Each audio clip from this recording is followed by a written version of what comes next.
Meet my relations, all of them grinning like face back.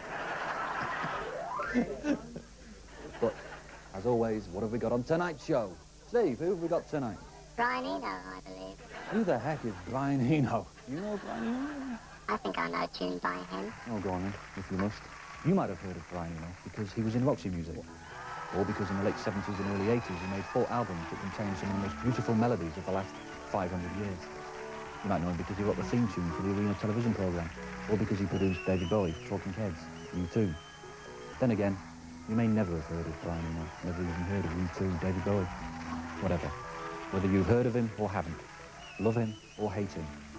How about looking at the next 25 minutes as a profile of a man who makes a living, makes time, art, entertainment, adventure, out of being simply himself. Oh, that Brian Eno!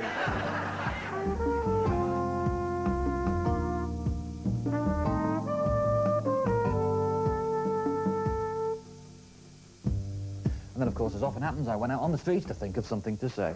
I always thought to myself that if I ever got a chance to do The Thing Is an interview, there would be 3 people that I would really like to talk to. Steve Martin, Kurt Vonnegut, and Brian Eno. Now, I remember I interviewed Steve Martin once. I'd always wanted to interview Steve Martin. And I got my comedy jacket on, my comedy tie, my comedy shirt, my comedy trousers, my comedy socks, my comedy shoes, my comedy underwear, and I had an owl through my head. I stormed in. He asked me what I wanted to drink. I said I'll have 15 bowls of cornflakes, 14 Carlsberg Specials, 3 peppermint liqueurs, a bowl of Maltesers. I really tried to be funny. I finished at a remarkable sentence that I think went on for 25 minutes, consisting of every foodstuff known to man. He then looked at me, and I said, Steve, you haven't got an owl through your head. And he said, I think it was a wise idea that I had. I think one of the reasons that I want to interview Brian Eno is not so much that he offers a kind of radical critique of contemporary culture, or attempts to refine or remotivate it. More that he sort of offers reminders, suggests interesting possibilities. I think the thing you're after when you interview someone is to kind of get into a situation where you two could be the only 2 people alive in the world. Nothing else is happening outside where you're doing the interview. You need to create a wonderful intimacy. Sexual? It has been known. The A to Z of everybody that Brian Eno has worked with over the last 20 years. And A is for anybody that you care to mention. B is for Bono of U2, who had this to say about working with Eno. With him we discovered the spirit of our music and a confidence in ourselves. And B is for David Bowie, who said this about Eno. It was a bit like being 4 years old and having a rather fun uncle who could produce little coins out of his ear. C is for carry on with the list. Am I supposed to chase you down the stairs here? Incidentally, at this moment in time, for all I knew, Brian Eno might have decided not to do the interview. He could have heard my first question and walked away. Hi, Paul. Great to meet you, Brian. I once interviewed Lou Reed. He gave me 30 minutes. I thought he was joking, but he timed the interview to the exact minute. Halfway through me asking a question, he disappeared. I guess that's always at the back of your mind. You're halfway through a question and you think, this person I'm interviewing may well any minute just disappear. And you want to gather as much as you can before they go.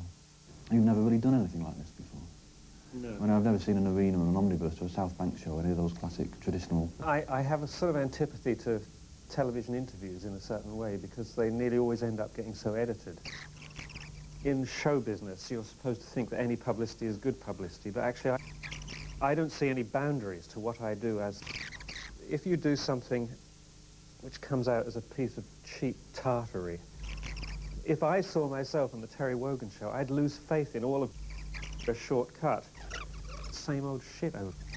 Do I do it now? And I suppose it's because having seen some of your other shows, they're malleable enough and offbeat to look like they might do something else. Of course. Do you think we could have something to put in these cups? I asked him the question, what do you want to drink? He said, triple Pernod and blackcurrant. And that's my kind of interview. Said it. Like that. Oh, I love the silence.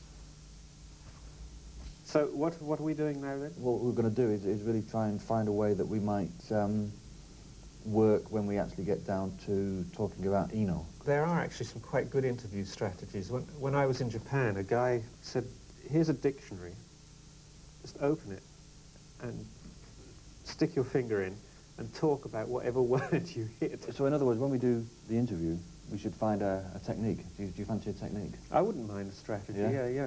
Well, there's 2 ways of doing it. I mean, one is this could be the entire programme. And secondly, which I've always fancied and once reached a state of with Grace Jones, is where I simply printed the questions. Well, certainly that's the ultimate pop interview, because it puts the doesn't focus say much, where... really, does it? Well, no, but it puts the focus of attention where it was intended to be, What, the interviewer? which is on the interviewer. Another style I did in Germany, I tried a few interviews like this, where I had a phone book, and I would just take the last 2 digits of the next number.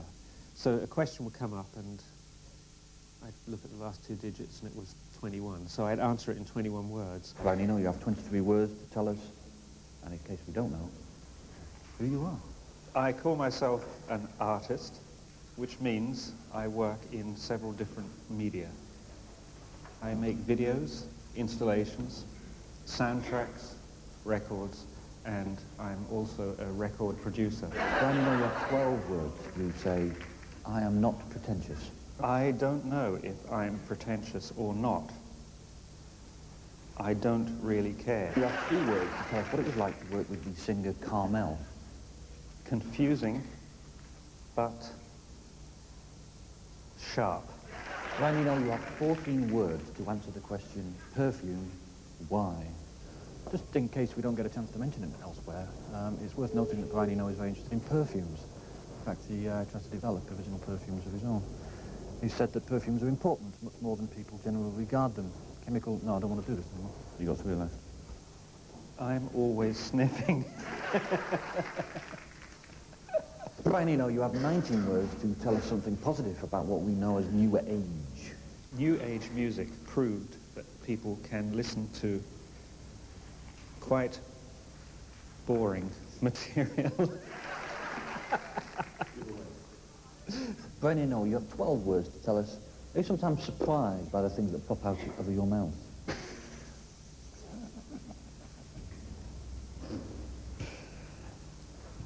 One of the reasons for having conversations is to discover your thoughts.